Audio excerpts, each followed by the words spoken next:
Hello, and welcome to our recorded version of the Let's Rock Onboarding Deep Dive. My name is Ryan Scavidi, and with me I have my colleague Banu. Just to introduce ourselves a little bit more deeply, my name, again, Ryan Scafidi. I'm a solutions engineer here at Totango. That means I spend most of my time in the pre-sale side. What that allows me to do is hear different stories or scenarios that our customers or would-be customers would be in terms of onboarding. And I like to join these sessions to be able to share some of that information with you. But my resident expert here is Banu, and I'm going to let Banu introduce himself. Thanks, Ryan. My name is Banu Shandelia. I'm a CSM here at Totango, and I work with clients throughout the lifecycle journey as they orchestrate it within Totango. And of course, there's always a special focus on onboarding. So hope to be able to share some of those best practices with you today. And as a quick agenda of what we're going to cover today, number one, introductions. We can cross that one off the list. Number two, onboarding best practices. So Bon is going to take us through a couple of slides to kind of give you a good idea to how to think about onboarding and break it down so it's easier for you to figure out when to do what during the process.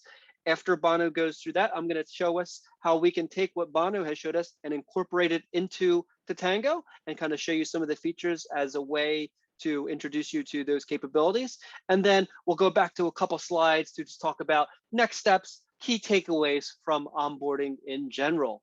So with that, we'll hand it back to Banu and he can take us away on some slides.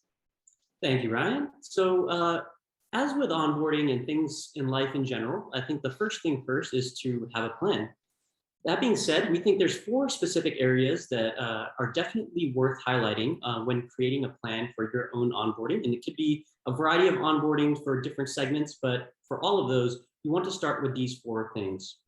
First being, determine the starting point. Now, this can seem fairly obvious, but really what we mean by that is that you want to make sure that you've highlighted who are the individuals that are involved. Is there a pre-sales element? Is there an onboarding manager, a CSM? There may be multiple roles.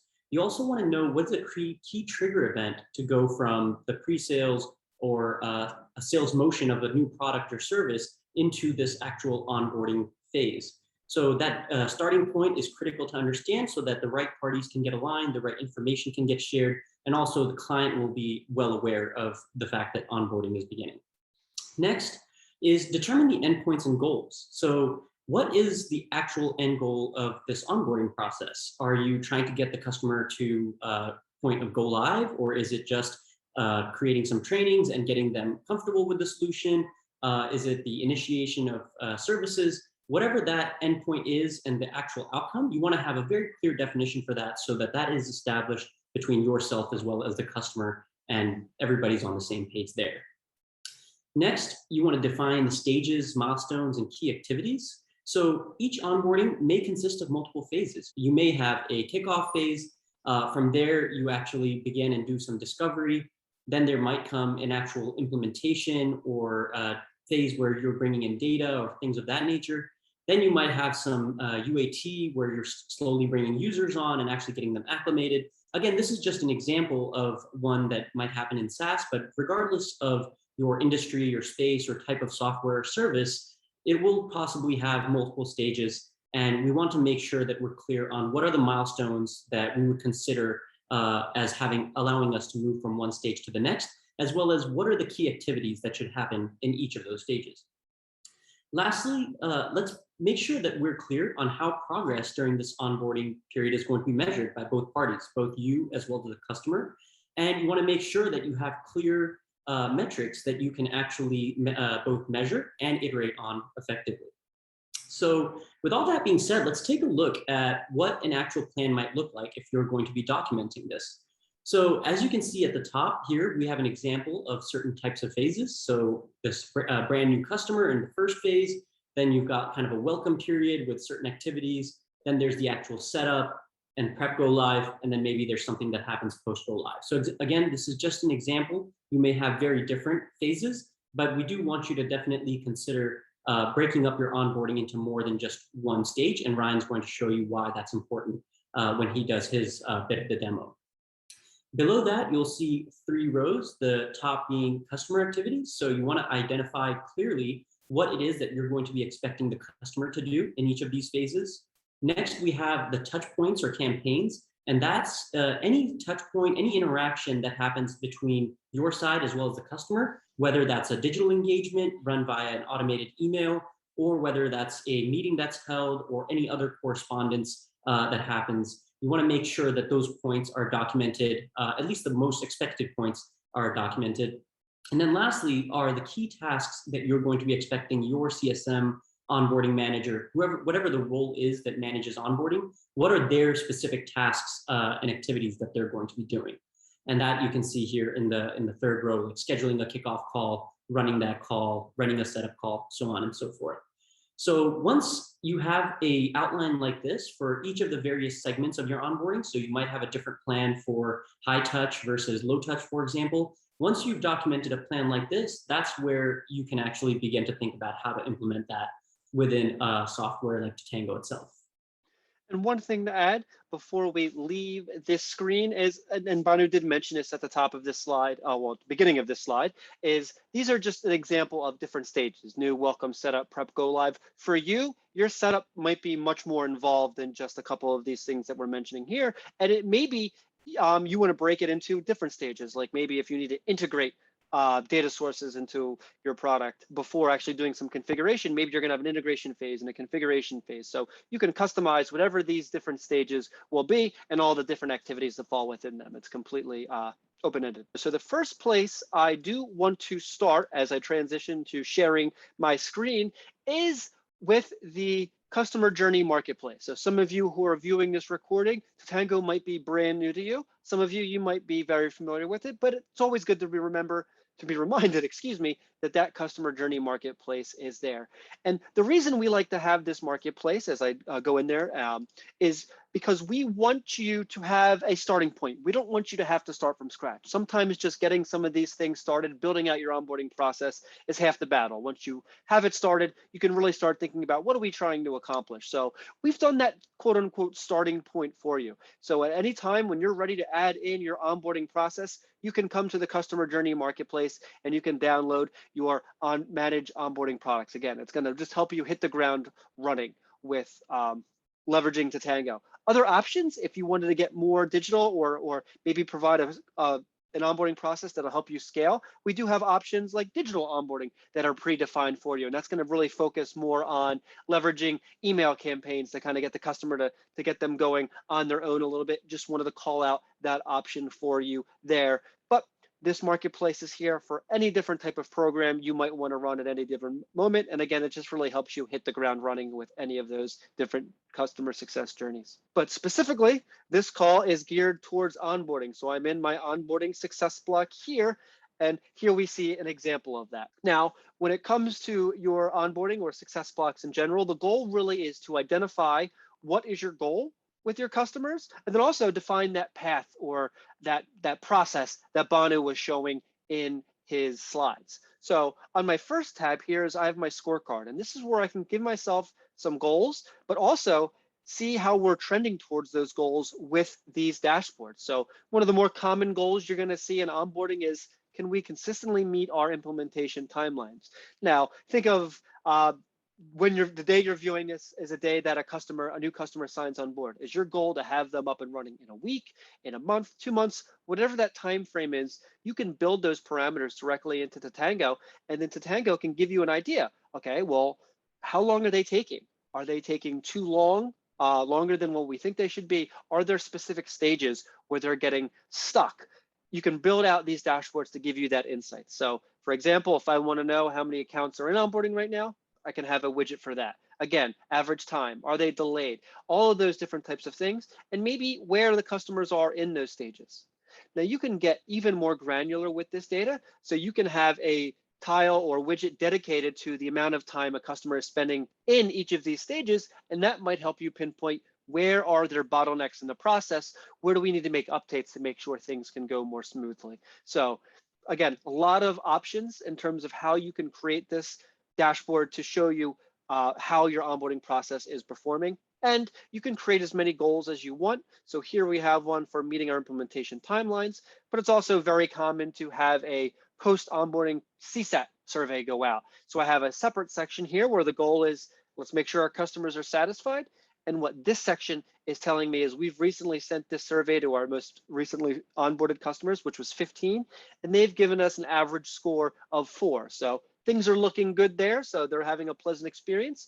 But what's great about having this on this dashboard is if it was a 2, that might be an indicator that there's a problem with our process and they're not having a great experience. So again, use this scorecard to define your goals and build out any of those visualizations. And the other great thing is how easy it is to customize. So if you ever wanted to change this in the future, change what your goal is, it's completely free form. Type in whatever you want, add in any additional widgets you want, or edit the existing widgets very, very easily as well. So you can go ahead and say, you know what, I want this to be green and I want it to be a line chart, and there we go. So again, all extremely customizable, making it very easy for you to be agile with your onboarding process. Now, this is an example of seeing how the onboarding process is going and seeing your reporting there. And here in my demo environment here, I have a very straightforward 4-step process where maybe step 1 is internally handoff with the sales team. So when I meet with the customer, they don't have to re-explain things to me that they've already explained to the sales folks. Maybe step 1 of this onboarding process is, let me talk to the sales folks. After I complete those tasks, Totango is going to automatically move me to the next phase, which is the kickoff phase, and then so forth through the process. So there's different stages that you map out. Totango can automatically move you through that as you complete those tasks. Now, there might be situations, whether it's today or in the future, where there might be a fork in the road in your process. And I have that example depicted here with 2-step number 3s. You probably noticed that right off the bat and was wondering why I had that. Well, in this example, the way I'm implementing my enterprise customers is different than the way I'm implementing my SMB customers. Whatever reason, maybe there's more tasks, more people involved, whatever the reason, it just needs to be handled in a different process. And to avoid my CSM or my onboarding team to have to sit there and think, okay, I have to onboard this customer. What type of customer are they? And what do I need to do? We want to avoid that guesswork. We can build in the specific process into Totango. So when I complete my kickoff tasks, Totango is going to go to trigger step 3. And it's going to say, well, what type of customer is this? It's enterprise. All right, well, let me trigger this particular success play for the CSM. So it's really going to help your team move as quickly as possible because we're going to eliminate that guesswork and just enable them to really get down to business. Ryan, here it may be great for everyone watching for you to show how the criteria are selected, as well as in the success plays, what are the different types of things that can actually be run through the automation. Absolutely. Great idea, Banu. And for that, we'll click into our enterprise customers. So first, it's going to take me to a summary page of the success play, but let's drill into how we define these success plays. And it's really a wizard-driven approach. We have 3 different pages we're going to take you through. Number 1 is we are going to define, what are we going to call this success play? Just give us something descriptive so when we first see this pop up, we know what it's talking about. But most importantly is identifying the specific customers that we want to trigger this success play for. So that's depicted down here by these little ovals. And these green ovals, really all they are just filters for Totango to identify the specific customers to trigger this playbook for. So I'm looking for customers that are paying customers, just what we've defined for this example. I want them to be in the onboarding stage of integration because that's really when we're going to start implementing them. Because they're enterprise, not only do I want to identify what tier they're in, but maybe there's a specific contract value that I'm looking for. And in this example, it's over 50K. Again, whatever your different demands are or filters are is entirely up to you. That's just what we have in this example. And this is how Totango knows when to automatically trigger these tests. Now, clicking continue, I can see the other portions of this success play where what are the specific tasks I need to complete as a part of this implementation. But to Bono's point, what are the options that you have when building out these different playbooks? The first one we see is create a task. That's what you're going to use 95% of the time. And that's just going to trigger a call to action for you or your team members to say, all right, this is what I need to do. And when they're done, they click, they've completed the task. It might be helpful here to add that as a part of a task, you can actually enforce the logging of a touch point, for example, or you can actually ask the CSM as a part of that task to update an attribute as well. So there is some flexibility with what you can do with a task. So clicking into one of my tasks that are already here, as Banu mentioned, you can require a mandatory touch point. Use case being, all right, I've completed this task and here are the notes based on how I completed this task, just to make sure that's documented if you ever need to reference it in the future. And also it can update attributes, whether it is an automatic update or it can be a manual update as well, where it requires the actual person who's clicking complete task to say, all right, here is what the new value of this should be, whether it's just moving them to a new stage or anything that you just need them to type in terms of notes. Other options we have, request information, and this is a way to build a structured way, form to get information from someone. The use case that I like to use in onboarding is having an internal handoff document from sales. Instead of me just reaching out to the sales rep and just say, hey, let me know what's going on, what I can do in Totango is build out a form which has specific questions, which they can be free form for them to type their answers, or it could be just a drop down of different options for them to choose. And it just streamlines that process of doing that knowledge handoff. Again, whether it's a knowledge transfer from the sales folks or something else that you want to query your team on just to get some information. Another really cool feature is update information. So I showed you in one of these tasks, as you complete a task, it can change the value of an attribute.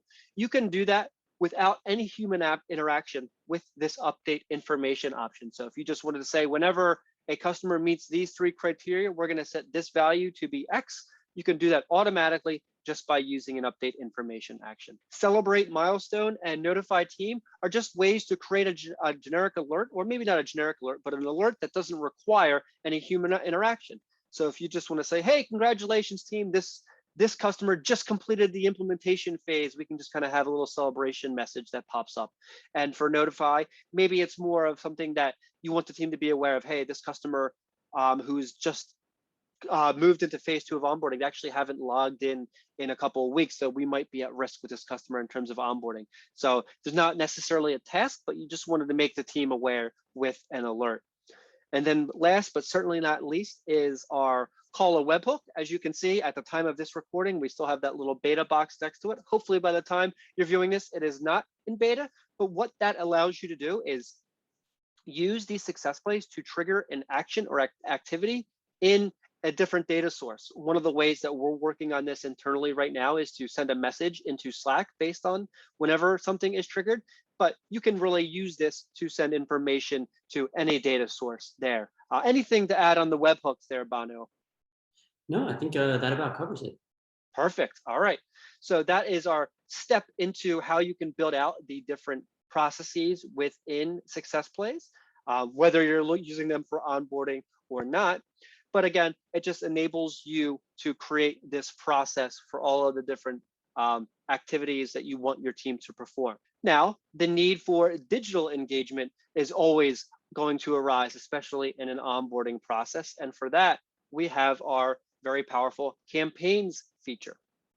Now, a use case for using that might be a welcome email that goes to someone who had just signed up, and you can say, hey, welcome, we're so excited to have you on board. Here's what you can expect as a part of your onboarding process. Or it can go as far as, if maybe you have a digital onboarding process, to have a step-by-step instructions that you want to send to a customer and kind of have them onboard themselves if it's something that you can do with your product or services. So very powerful capabilities with our campaigns there.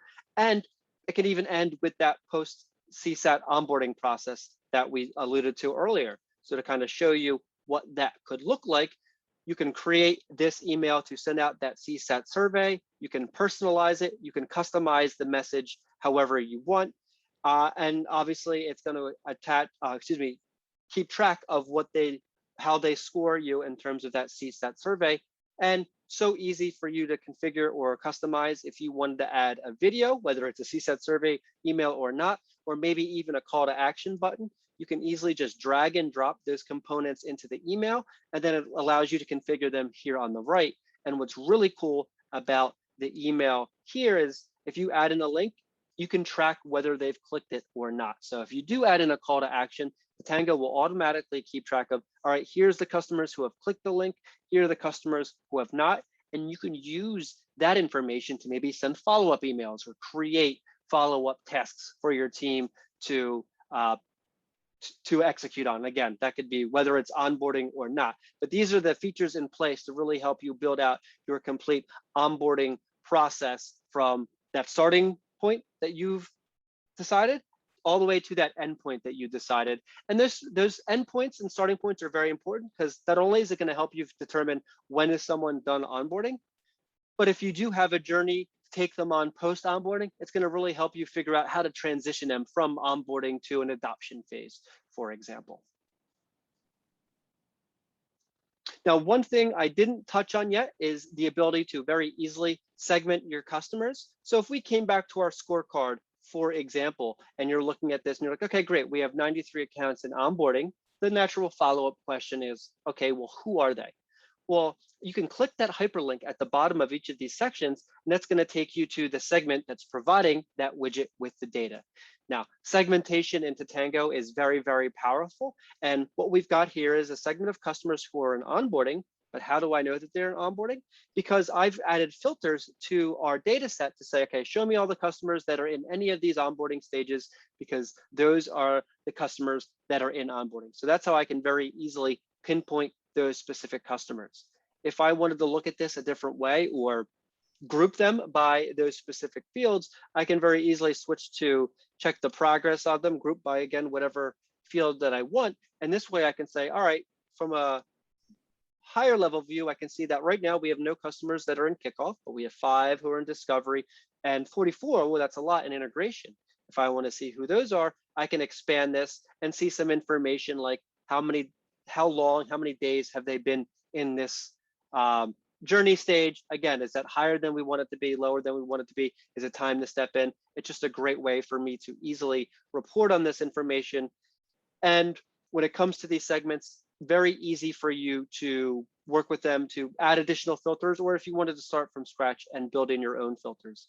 So for example, if I wanted to say, you know what, this is great, but I just want to see how many of our large customers are in onboarding, maybe I'm going to filter for those enterprise customers and see, all right, of the 92 in onboarding, 25 of them are larger accounts. So great tool to be able to do real-time reporting or querying of the data and really get the results there. And you can save as many segments as you want. So if I step out of this screen and click into my segments tab here, you'll see that accounts and onboarding and a whole host of others that I've created. So no limit to the number of segments that you can create for reporting purposes or triggering of any of that automation of success plays or campaigns. And that being said, I will share just a couple more slides with you to hopefully leave you with some additional best practices to consider as you go through your onboarding journey.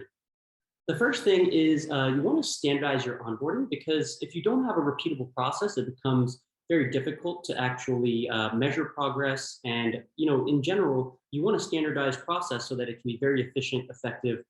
And also, since onboarding is the first interaction, generally speaking, that the client has with your organization, at least extensively, you want to create a process that's very effective and efficient. And to do that, you want to make sure that it's standardized somewhat.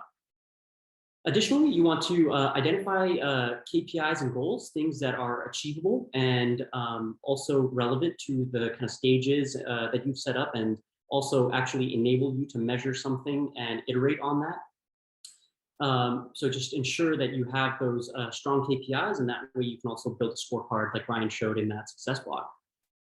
Again, one point that often gets lost is this aspect of communicating value back to the customer. So we often have communications during onboarding about things that are missing or things we need the customer to do, but it's also helpful to actually communicate back the milestones that have been achieved, whether certain numbers of users have been trained, maybe they've had some successful logins or use of your platform. All of that information, if you are bringing it into Totango, can be served up back in a campaign as dynamic data. So just think about how you can communicate back that the client is receiving, getting value out of this onboarding phase, and not just waiting to get value after onboarding. And just the last couple, ensure that the transitions between the various members of your team that happen, maybe coming into onboarding, out of onboarding, if there's multiple individuals involved in onboarding, like a technical resource and maybe more of a project management resource, ensure that the information is transitioned seamlessly. Ryan showed us an excellent way to do that is through success plays forms. But you can just have it be, live over meetings, whatever that needs to be. Just ensure that you have some process in place to have the appropriate knowledge transfer and basically just create those seamless transitions. Lastly, make sure to gather feedback and iterate. A great way, again, as Ryan showed, is to run CSAT campaigns. With those CSAT campaigns, you can gather feedback and then, of course, use that feedback in conjunction with your own KPIs to iterate your own onboarding process. And that's something that's going to help you evolve over time, because we know, oftentimes it's best to take a crawl, walk, run approach. You may have a more simple and streamlined onboarding process to start with, but as you gather feedback, as you start to measure how you're performing, you may be able to make it more sophisticated and more complex, or even just more effective through other means over time. So with that, I'd like to just leave you with some potential next steps. First thing, as we discussed right at the beginning of our call, is to plan out your onboarding journey, or journeys as the case may be. Use a document kind of resembling what we have, or Excel, or whatever is best works for you and your organization. But make sure to think about those few points that we talked about, which is, what are the stages of our onboarding? What are we expecting the customer to do? What are the primary interaction points between our team and theirs? And then what do we need our team to do as well? And once you have that, it's something that you can actually implement potentially in our Manage Onboarding Success Block. So visit that Success Block marketplace, install the Manage Onboarding Success Block on your instance, and start to take a look and see how that can help you have a more efficient onboarding process. And lastly, as a great place to start, I think, is the configuring the internal handover success play. And that is something that will allow you to have that seamless transition between pre-sales and the onboarding process. And we always think that that's a great place to start. Normally, folks, we would stop here to ask for questions, but as you are viewing the recording, we will just have to direct you to support.totango.com. We do have a wealth of articles and videos there, so feel free to peruse the materials there if you do have any questions about the things that we've discovered. Only thing I would like to add, as Banu said, if you have any other questions, you can reach out to us at support@totango.com, or you can go to our website. There literally is a drop down for Learn, and it provides you other resources, whether it's just online videos or even some live sessions that we do host if you ever have any additional questions. Awesome. Thank you very, very much for taking the time to view this recording. And from Ryan and Banu at Totango, we will see you soon.